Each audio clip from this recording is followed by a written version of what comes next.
Vipi? Ni ipi? Ni hapa kama jana na mkori katika msimu huu wa Valentine, tukiwa kama Big TV Safari.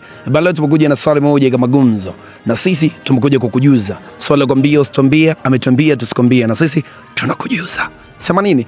Maana kuna swali moja ambalo limekuwa gumzo katika mitandao ya kijamii. Swali hili linasema kwamba endapo tu ungepewa pesa ghafla hapa milioni 10, vipi mwanangu, ungefanyia nini? Bana, tukiwa kama Big TV Safari tunakujuza tu kwamba kuna watu wana pesa lakini hawana mawazo na hawajui kabisa cha kufanyia, lakini kuna watu hawana pesa halafu wana mawazo mengi sana kuhusu hiyo pesa. Endapo wangeipata, wewe ungepata milioni 10 hapa cha, ungefanyia nini? Bana, tukiwa kama Big TV Safari tunakwambia tu kabisa kwamba leo katika kipindi chetu cha Cheka na Wana leo tutaenda kujaji watu wa mtaani alafu tujifunze kupitia wao. Tu kabisa kwamba tunakuja kwako msikilizaji, hakikisha umesubscribe, share, comment ili mwenzako pia apate kujifunza kupitia wewe. Let's do this.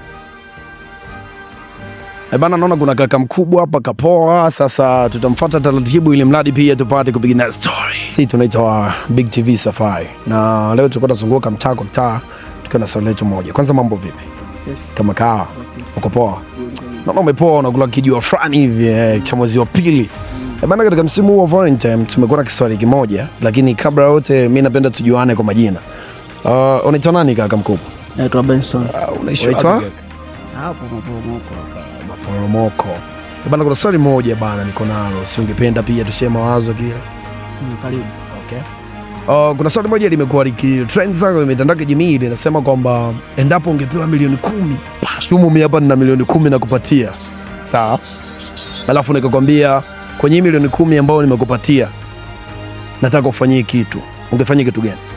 Kuna vitu vingi vya kuwekeza. Unajua kwa sasa hivi ukiangalia sana mambo mtandaoni yanavyoeleza, si ndio? Mimi napenda sana kujifunza vitu. Kuna uwekezaji kuku, unaona? Nguruwe. Yaani vitu vingi sana vya kuwekeza. Ushaelewa? Kwa chance inavyotokea ucheze na fursa. Bana, wacha tuanzie hapo. Kaka mkubwa, kwa nini yani uwekezaji wa ufugaji, yani kuku hizo? Kwa nini? Yaani uwekezaji kwenye ufugaji. Unajua kila mtu ana jinsi ya uwekezaji. Wengine wanawekeza kwenye kilimo. Ndio. Kila mtu na akili yake. Mimi nikiona hivyo najua akili yangu imefikiria kufanya hicho kitu. Wewe ambaye anakuwa nakutazama labda kwa wakati huu hapa anatamani kujifunza kupitia wewe kwamba kwa nini yani uwekezaji kwenye upande wa ufugaji? Kwa upande wa ufugaji, unajua kwa mtu ambaye anataka kuingia hajawahi, sawa? Lazima ajifunze kwanza, aingie darasa. Sasa hizi kuna madarasa wanakupa funzo. Sawa? Hauwezi kuanza kufuga au hujaifuga, hujaingia kwenye uwekezaji huo bila darasa.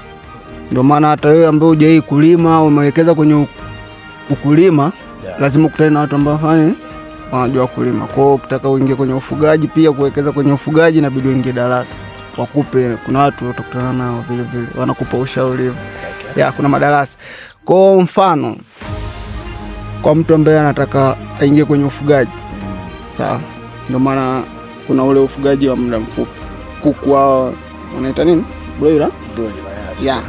Wale kwa muda mfupi, unaona anatotolewa nini, chakula nazingatia. Kwa pale ni darasa pia. Kwa hivyo kila mtu na mindset yake anavyo. Kwa hiyo unataka kuniambia mwanangu, ungepewa hiyo milioni 10 ungedondokea huko? Kwa sababu nimejifunza. Niliingia kwanza, kuna watu nimewacheki sana, kwa hiyo nimejifunza, kwa hiyo naweza nikaingia huko.